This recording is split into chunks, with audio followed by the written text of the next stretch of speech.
Justru kalau Madura tidak terbangun dan ketinggalan, maka semua masyarakatnya akan eksodus mencari ekonomi kemana-mana dengan sendiri, begitu pulang membawa budayanya orang lain.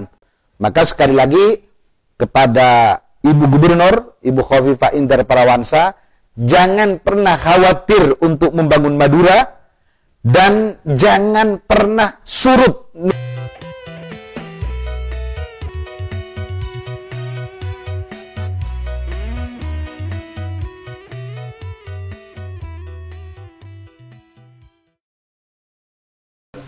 Assalamualaikum warahmatullahi wabarakatuh. Saya Haji Gufron Mubin, Sekretaris Jenderal Ikatan Keluarga Madura. Saya kebetulan saat ini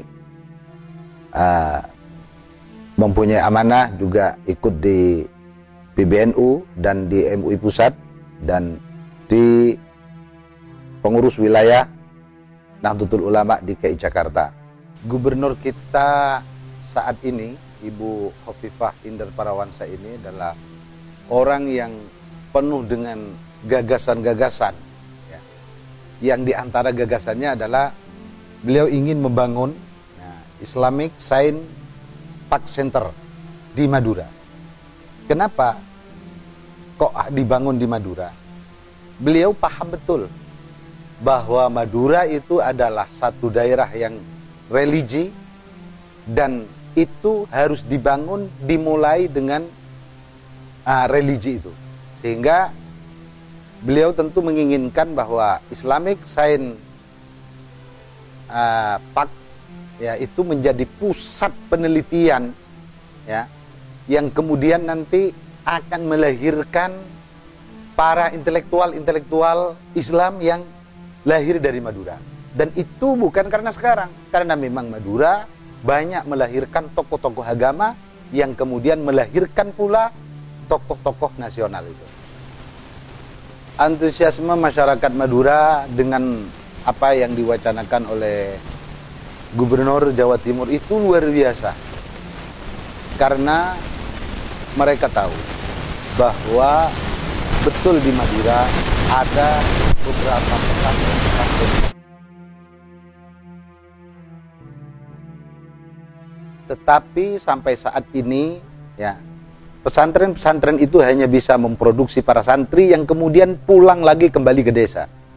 Tetapi Islamic Science yang akan dibangun oleh Ibu Gubernur ini bukan hanya melahirkan santri-santri yang akan pulang ke desa, tapi akan melahirkan para peneliti, akan melahirkan para intelektual yang juga akan lahir untuk Indonesia.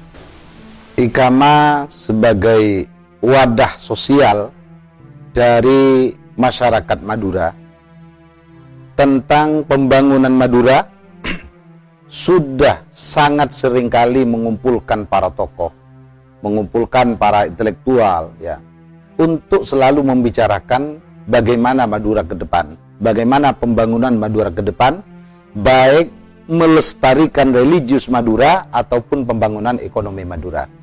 Maka Ikama sudah sekaligus juga mensosialisasikan ini semua kepada masyarakat Madura, bukan hanya pada masyarakat Madura yang ada di Madura, tapi pada masyarakat Madura yang berada di luar Pulau Madura.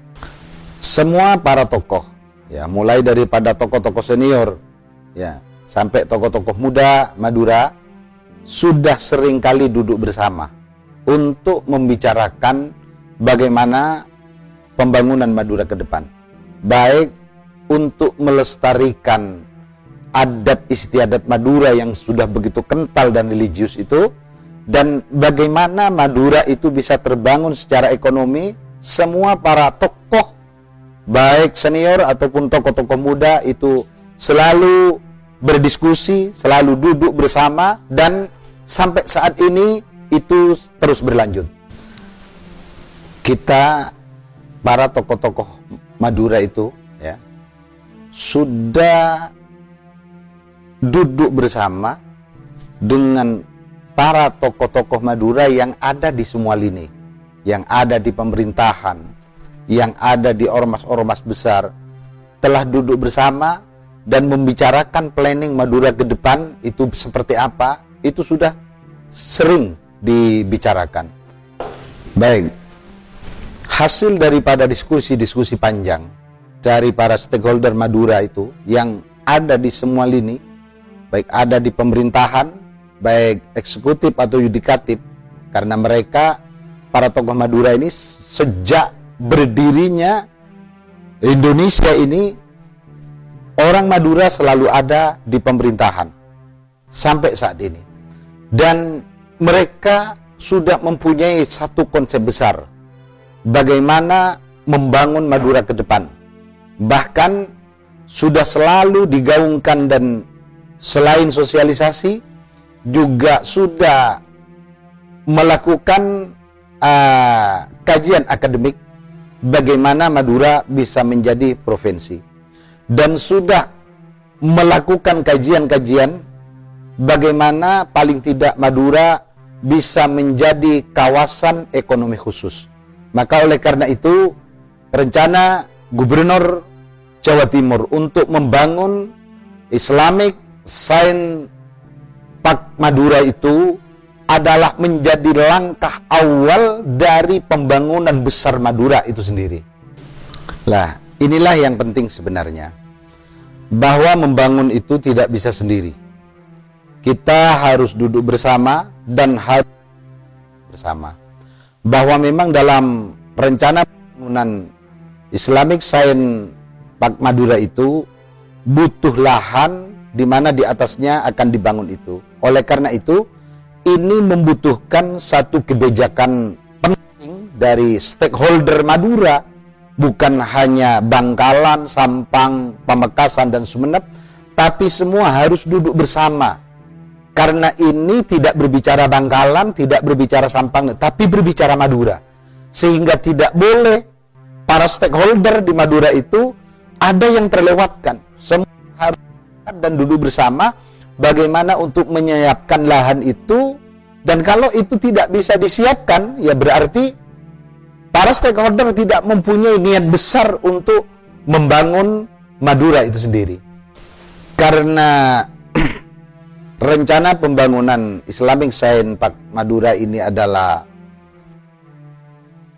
atas daripada pelestarian ya Kemaduraan itu sendiri, maka memang dibutuhkan lahan yang lumayan luas, sekitar 200 hektar kurang lebih untuk pertama kali. Nah, untuk kebutuhan lahan itu memang ya harus ada kebijakan-kebijakan, yang kebijakan itu tidak merugikan siapapun, tapi justru akan menjadi satu sumbangsih terhadap pembangunan Madura itu sendiri. Tanpa kebijakan itu, maka juga akan sulit ini akan dilaksanakan. Maka oleh karena itu, saya berharap para stakeholder di Madura, baik bupati dan semua perangkatnya, terus kemudian DPRD, itu mesti duduk bersama. Ketika sudah kita sepakati bahwa ini adalah untuk Madura, membicarakan dan bagaimana bisa menerapkan kebijakan-kebijakan untuk terlaksananya pembebasan lahan itu. Sudah sangat siap sebenarnya, karena gubernur kita itu akan memulai pembangunan itu dari pelestarian religius dan sosiokultural di Madura. Madura tidak akan bisa dibangun kalau langsung dimulai bagaimana industri akan datang ya, dan bagaimana para pelaku ekonomi akan datang begitu saja untuk berinvest di sana. Madura tidak akan bisa, karena untuk menerima itu orang-orang Madura banyak yang dipikirkan. Jangan-jangan ini akan merusak adat budaya, ini akan merusak religius Madura. Tapi dengan terbangunnya Islamic Science Park Madura ini, itu semua terjawab. Bahwa Madura akan menjadi sumber religius itu akan tetap dan lestari, dan di sanalah akan menjadi tempat penelitian-penelitian yang ilmiah, lalu kemudian bisa menjadi tumbuhnya ekonomi secara otomatis. Karena Madura akan ramai, Madura kemudian akan menjadi tumpuan orang-orang datang terhadap destinasi itu. Nah, disitulah dengan sendirinya ekonomi akan berkembang seperti harapan-harapan tokoh-tokoh kita terdahulu. Justru disinilah kita harus menjawab. Adanya destinasi-destinasi religius itu harus dilestarikan. Sehingga itu menjadi satu tujuan orang-orang datang ke Madura. Di situ justru kita jangan khawatir bahwa kita, budaya kita ini akan tergerus oleh kehadiran mereka. Justru kita harus membalik. Bahwa siapapun yang datang ke Madura berarti harus mengambil pelajaran bagaimana religiusitas Madura dan bagaimana sosiokultura di Madura itu harus menjadi pelajaran dan diangkat oleh mereka dan dibawa menjadi peradaban dunia. Bukan berarti kita malah takut kita akan tergerus dan lain sebagainya. Nah, itulah pentingnya para tokoh-tokoh Madura, tokoh-tokoh muda Madura sekarang ini berbicara. Satu contoh dulu, betapa takutnya para tokoh-tokoh kita karena informasi yang sampai kepada para ulama itu tidak utuh tentang pembangunan Suramadu. Sehingga banyak penolakan-penolakan karena khawatir ketika Suramadu itu terjadi, maka implikasinya akan ada hiburan yang begini, akan ada ini. Tapi faktanya sekarang apa? Justru orang-orang datang ke Madura, datang ke destinasi-destinasi yang sudah ada di Madura, mereka akan membawa peradaban itu. Dan ini menjadi jawaban, dan itu harus kita gaungkan setiap saat. Jangan malah kita ini memupuk kekhawatiran-kekhawatiran yang kita justru akan terjerumus terhadap kejumutan dan kematian. Justru budaya kita akan mati, tidak akan pernah menjadi peradaban yang akan diangkat oleh dunia.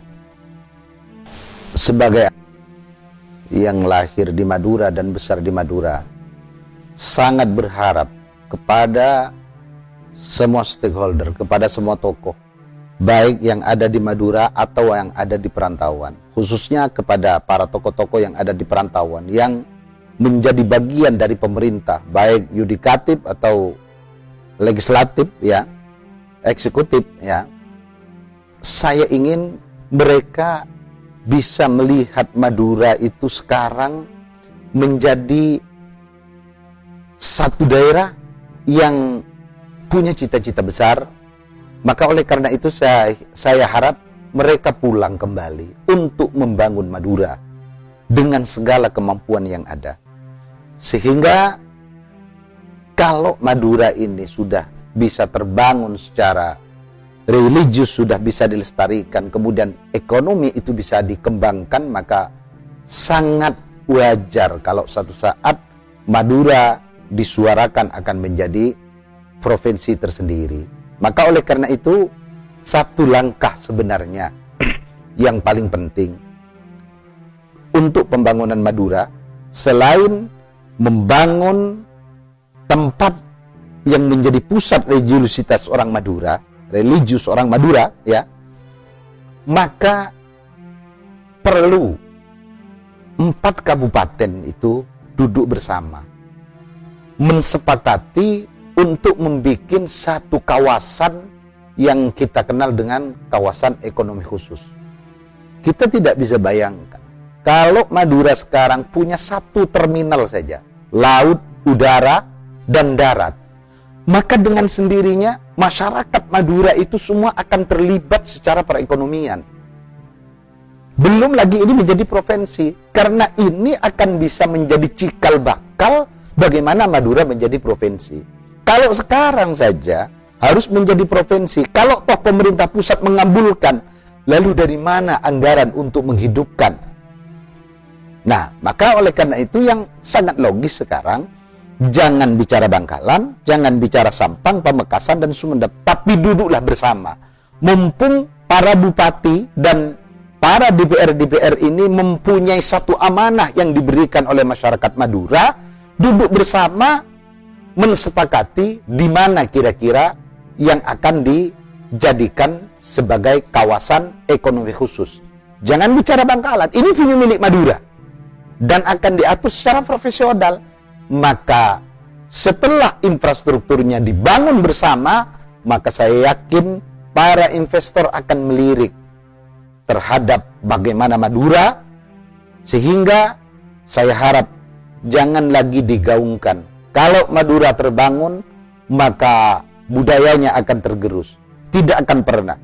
Justru kalau Madura tidak terbangun dan ketinggalan, maka semua masyarakatnya akan eksodus mencari ekonomi kemana-mana dengan sendiri, begitu pulang membawa budayanya orang lain. Bukan berarti menghidupkan budayanya sendiri. Itu justru yang harus kita khawatirkan. Maka sekali lagi kepada Ibu Gubernur, Ibu Khofifah Indar Parawansa, jangan pernah khawatir untuk membangun Madura, dan jangan pernah surut niat yang baik itu untuk membangun Madura.